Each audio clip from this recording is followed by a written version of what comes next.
This video introduces property law. What is property?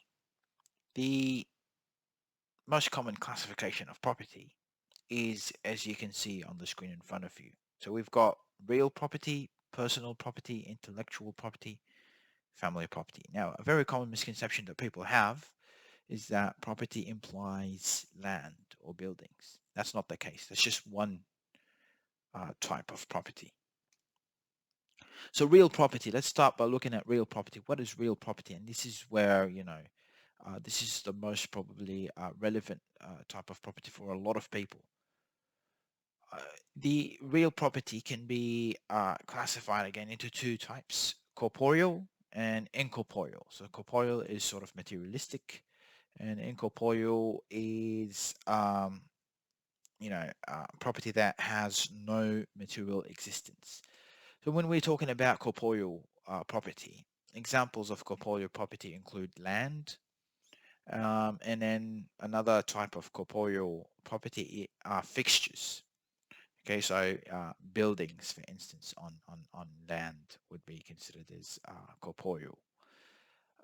If we move on to incorporeal real property, then we have easements, for instance, and we have profits. Now you notice that easements and profits, these are sort of, um, things that do not have this materialistic existence, hence why they are classified as incorporeal.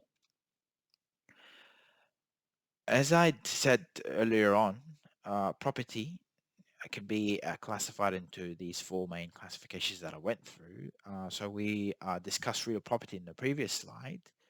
And now we're looking at personal property, and personal property can be subdivided into two other types. So you have the pure personal property, and you have chattels real.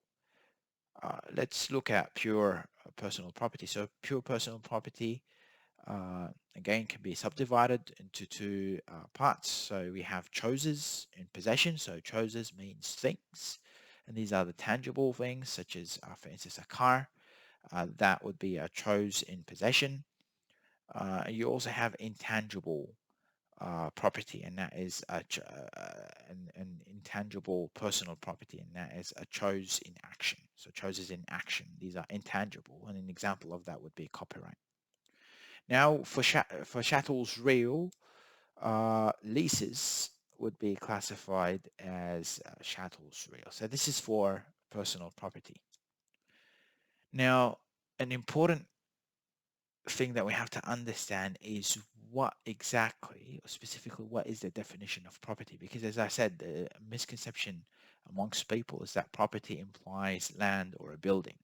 That's not the case. And for us to have a greater understanding of the definition of property, it's important to review these some historical definitions. So we start off with one of the most famous definitions of property, and that is the Blackstonian definition.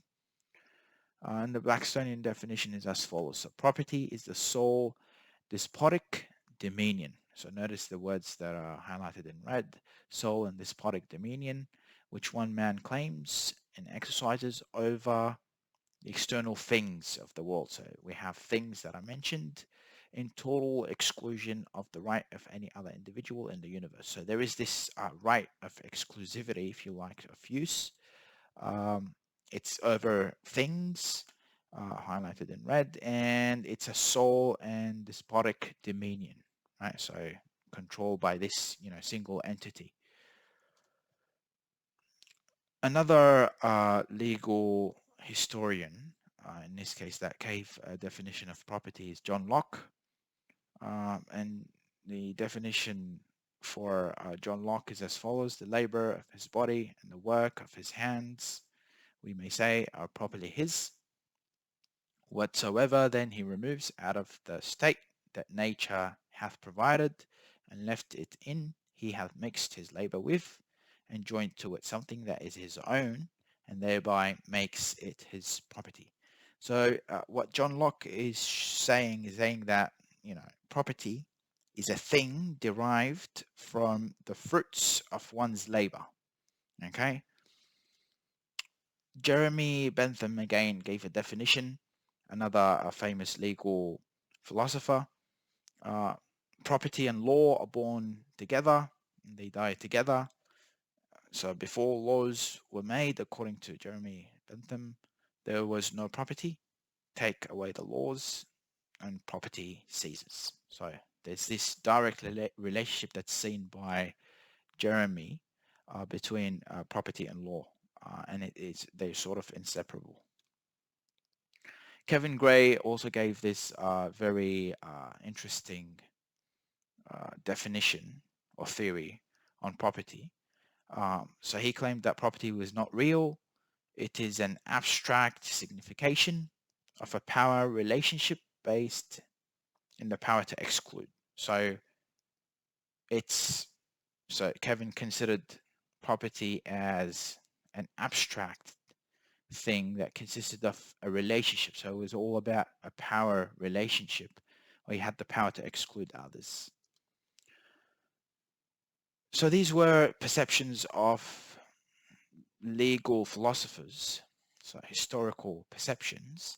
How do we perceive uh, property today? From a legal perspective, property is seen as possessing a bundle of rights. So it's seen as a bundle of rights. So property is defined as the right to use or enjoy, the right to exclude others, and the right to alienate. So property over here is not a thing, but it's a right.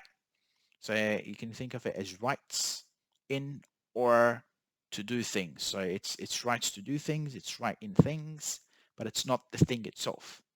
And that's what we have to sort of get our minds um, to think of, because as I said, there's this misconception that property is always associated with land or buildings. It's not the case. It's the rights. It's this bundle of rights that people have, and that's what property is from a legal perspective. Now, there's this important distinction between property right and contract. So, we're talking now about property law, but we previously discussed contract law. So in a contract, if there's a breach, then that entitles the plaintiff to sue for damages where the defendant caused that breach. So legally, that is referred to as a personal right. So a right in personam. That's how we refer to it when it comes to contract law.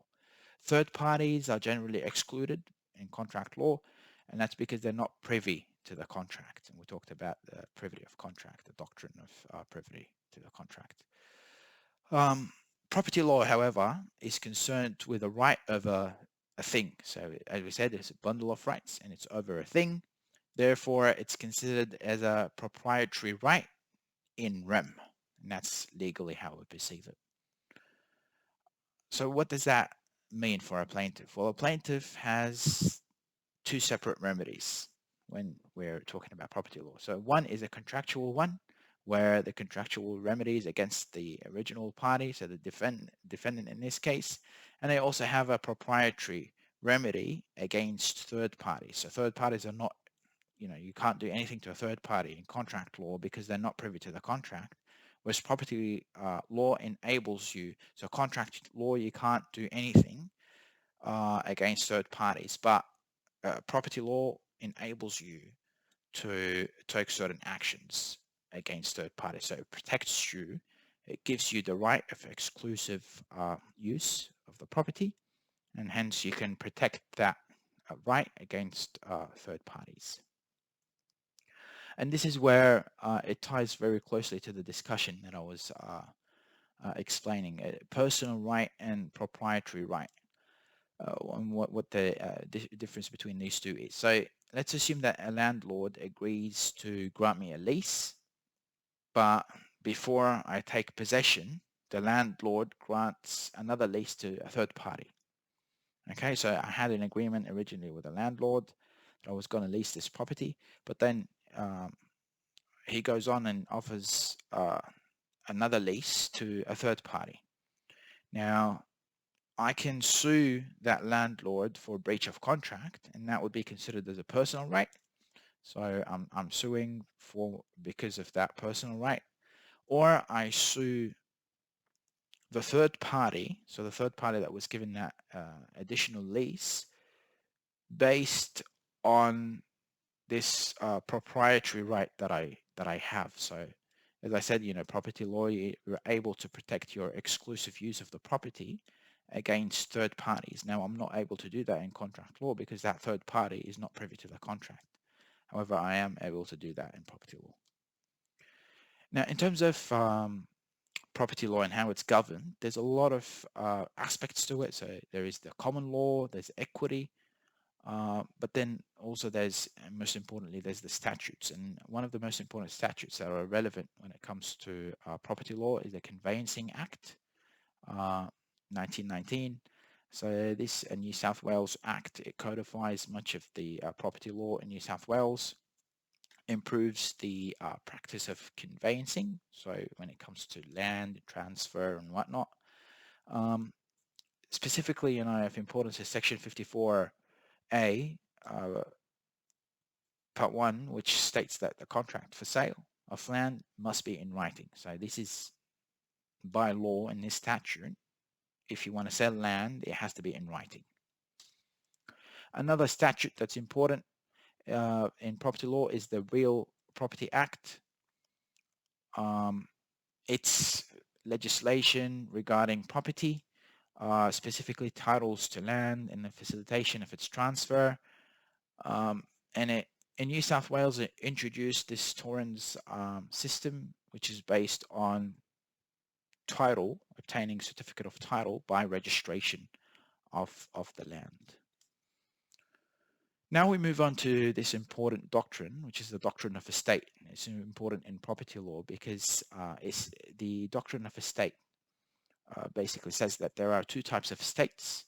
There's the freehold estate and then there's the leasehold. For freehold, we've got three types: the fee simple, the fetal, and the life estate. For leasehold estates, we have four types: fixed term, periodic tenancy, tenancy at will, and tenancy at sufferance. I'll be focusing on the freehold estate. And for each of these freehold estate, as I said, the first type is the fee simple. Now, from the name, fee implies that the property is inheritable.